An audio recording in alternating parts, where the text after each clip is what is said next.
جی تو آج ہم پڑھیں گے ہارڈ ڈسک کیا ہوتی ہے۔ ہارڈ ڈسک کو انسٹر ڈسک یا فکس ڈسک بھی کہا جاتا ہے، کیونکہ ہارڈ ڈسک جیسا کہ یہ نام بھی ظاہر ہے یعنی سخت ہوتی ہے اور اس ڈسک کو آسانی سے تبدیل یا ریموو نہیں کیا جاتا، اس لیے اس کو فکس ڈسک کہا جاتا ہے۔ اس کا شمار ان پٹ آؤٹ پٹ ڈیوائسز میں ہوتا ہے۔ ہارڈ ڈسک کو بھی ڈیٹا کو محفوظ کرانے اور اس ڈیٹا کو بوقت ضرورت دوبارہ ریکال کرنے کے لیے استعمال کیا جاتا ہے۔ ہارڈ ڈسک کا سب سے بڑا فائدہ یہ ہوتا ہے کہ اس میں سے آسانی سے ڈیٹا ضائع یا ڈیمیج نہیں ہوتا، کیونکہ ہارڈ ڈسک ایک سخت قسم کی ڈسک ہوتی ہے، کیونکہ فلاپی ڈسک ایک نہایت ہی حساس اور نازک قسم کی ڈسک ہوتی ہے اور اس ڈسک کی فلم بھی ویزیبل بھی نظر آتی ہے، جس کی وجہ سے یہ ہاتھ لگنے یا ڈسٹ وغیرہ لگنے سے بھی خراب ہو جاتی ہے۔ ہارڈ ڈسک میں زیادہ ڈیٹا رکھنے کی گنجائش ہوتی ہے اور اس کے علاوہ ہارڈ ڈسک سے ڈیٹا کو فلاپی ڈسک کی بنسبت تیزی سے ایکسس پروسیس یعنی قابل استعمال کر سکتے ہیں، جیسا کہ ہمیں اس تصویر میں ایک ہارڈ ڈسک اور اس کے پارٹس دکھائے گئے ہیں۔ اب ہم پڑھیں گے کمپیوٹر کی اقسام، ٹائپس آف کمپیوٹر۔ مقاصد کے لحاظ سے کمپیوٹر کو بنیادی طور پر 3 گروپس میں تقسیم کیا جاتا ہے: ڈیجیٹل کمپیوٹر یا جنرل پرپس، انالوگ کمپیوٹر یا اسپیشل پرپس، ہائبرڈ کمپیوٹر۔ سب سے پہلے ہم پڑھیں گے ڈیجیٹل یا جنرل کمپیوٹر۔ ڈیجیٹل کمپیوٹرز وہ کمپیوٹر ہوتے ہیں جن کے اندر ڈیٹا یا معلومات کو صرف اور صرف ہندسوں اور حروف یعنی ڈیجٹس اینڈ کریکٹرز میں دیا جاتا ہے، اور پروسیسنگ کے بعد آؤٹ پٹ بھی انہی حروف اور ہندسوں کی صورت میں ہی کمپیوٹر کی اسکرین یا مانیٹر پہ دکھائی دیا جاتا ہے، جیسے کہ ہمیں یہ ایک ماڈرن ڈیجیٹل کمپیوٹر دکھایا جا رہا ہے تصویر میں۔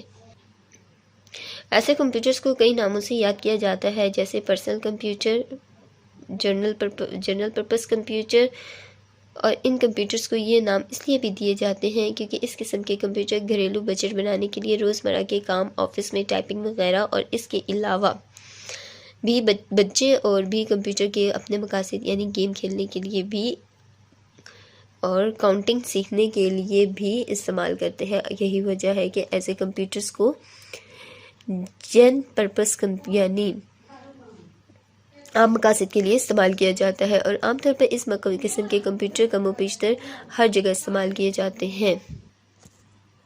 ایسے کمپیوٹر کو کئی ناموں سے یاد کیا جاتا ہے، جیسے personal computer, general purpose computer, اور ان کمپیوٹر کو یہ نام اس لیے دیے جاتے ہیں کیونکہ ان میں گھریلو بجٹ بنانے کے لیے، روزمرہ آفس میں ٹائپنگ وغیرہ، اور اس کے علاوہ بچے اور کمپیوٹر کو اپنے مقاصد یعنی گیم کھیلنے کے لیے بھی، کاؤنٹنگ سیکھنے کے لیے بھی استعمال کیا جاتا ہے۔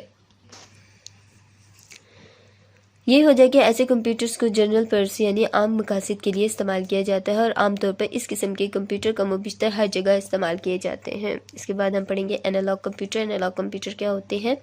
ایسے کمپیوٹرز ہوتے ہیں جو صرف اور صرف مخصوص مقاصد کے لیے ہی وقف ہوتے ہیں، مثلاً ویل بیلنسنگ یا ٹیمپریچر وغیرہ کو ناپنے کے لیے استعمال کیا جاتا ہے، کیونکہ یہ کمپیوٹر حروفوں کے بجائے بجلی کی لہروں کے ذریعے آؤٹ پٹ کو ڈسپلے دکھاتے ہیں، اور یہی وجہ ہے کہ ہم کمپیوٹرز کو اپنے روزمرہ کے کام کے لیے استعمال نہیں کر سکتے، اور اس لیے ان کمپیوٹرز کا زیادہ تر استعمال سائنٹیفک یا انجینئرنگ شعبوں میں ہوتا ہے، جیسا کہ ہمیں یہ ایک انالوگ کمپیوٹر تصویر میں دکھایا گیا ہے۔ اس کے بعد ہم پڑھیں گے ہائبرڈ کمپیوٹر کیا ہوتے ہیں۔ ہائبرڈ کمپیوٹرز ایسے کمپیوٹر ہوتے ہیں جو اپنے اندر دونوں یعنی انالوگ اور ڈیجیٹل کمپیوٹر کی خصوصیات کو سموئے ہوئے ہوتے ہیں۔ کمپیوٹرز بھی مخصوص مقاصد کے لیے ہی استعمال ہوتے ہیں۔ ایسے کمپیوٹرز میں ڈیٹا اور معلومات کو اگر حروف اور ہندسوں کی صورت میں دی جائے تو اس کی آؤٹ پٹ لہروں کی صورت میں ہوتی ہے۔ ایسے کمپیوٹرز کو بھی زیادہ تر سائنٹیفک اور انجینئرنگ شعبوں میں استعمال کیا جاتا ہے، جیسے کہ ہمیں تصویر میں ہائبرڈ کمپیوٹر دکھایا گیا ہے۔ اس کے بعد سپر کمپیوٹر کیا ہوتے ہیں؟ سپر کمپیوٹر کے بارے میں ہم سنتے ہیں۔ سپر کمپیوٹر دراصل پیرلل پروسیسنگ کی ٹیکنالوجی استعمال کرتے ہیں، جس کی وجہ سے سپر کمپیوٹر میں حسابی عمل کی پروسیسنگ کا عمل نہایت ہی تیز رفتار ہوتا ہے۔ یہی وجہ ہے کہ سپر کمپیوٹر موسمی پیشن گوئی یعنی نیوکلیائی ریسرچ میں زیادہ استعمال ہوتے ہیں۔ سپر کمپیوٹر میں کری 1، کری 2 وغیرہ زیادہ مشہور ہے، جیسا کہ یہ ایک سپر کمپیوٹر، جیسا کہ ہمیں تصویر میں دکھایا گیا ہے۔ فرسٹ سپر کمپیوٹر کرے کہ پہلی جو سپر کمپیوٹر تھی اس کی کرے کس طرح کی تھی، اور جو رینج آف سپر کمپیوٹر کی، ایک سپر کمپیوٹر کی رینج کتنی ہوتی ہے۔